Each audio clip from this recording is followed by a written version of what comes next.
Hi, sir. Attorney, how are you? And Good how's morning. PRRD is doing well? He's in good spirits. Thank you. And does PRRD have any message for the Filipino people now that May 12 election are fast approaching? He asked for calm and restraint. He knows that there are elections in the offing. He knows that the people are very interested in his welfare. Mm-hmm.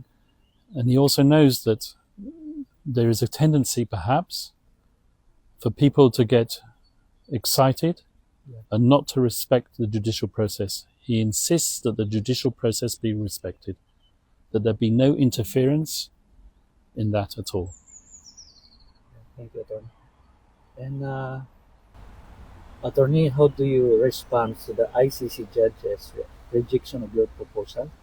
Do you believe it undermines the rights of the accused in any way? Well, this whole thing about the judges rejecting my proposal, that never happened.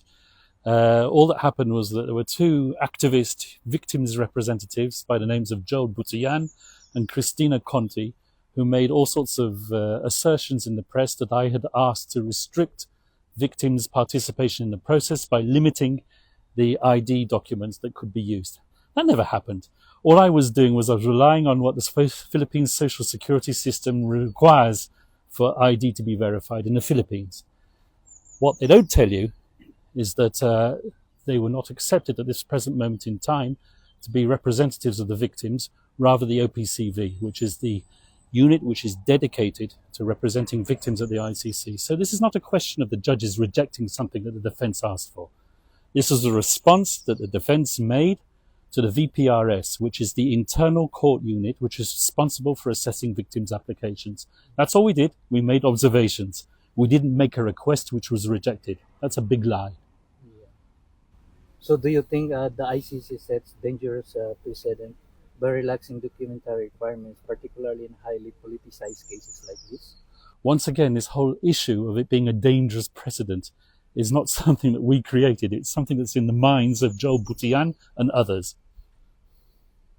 Thank you, Attorney. And lastly, Attorney, what is your message to the Filipino people closely watching the process unfold? Respect the judicial process, respect the judges, and respect former President Duterte's right to a fair trial. Thank you, sir. Thank you. Thank you so much. Attorney, can I ask another one? Sir, may we ask if you have already applied for PRRD's interim release? Once again, I'm not going to comment on the chronology of that request. There will be a request for interim release in due course, but as I said many times before, certain conditions have to be ripe for that interim release to take place. And it's the judges who ultimately decided. Sir, do you think that our former president will be brought back to the Philippines before the confirmation of charges on September 23rd? I certainly hope so.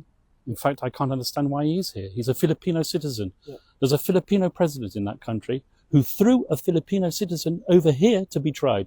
Why isn't he in the Philippines? Why isn't he being tried in the Philippines? Why is there not a Filipino judge who is trying him? Yeah, exactly, sir. Because that's the sentiment of a lot, if not most, of the Filipinos, that he is illegally detained here and that our judicial system is fully functioning well. So we don't understand why the ICC actually took cognizance of what's happening right now. Yes, I fully sympathize with that sentiment entirely. Thank you. Sir. Thank you, sir. Thank you, sir. Have a great day.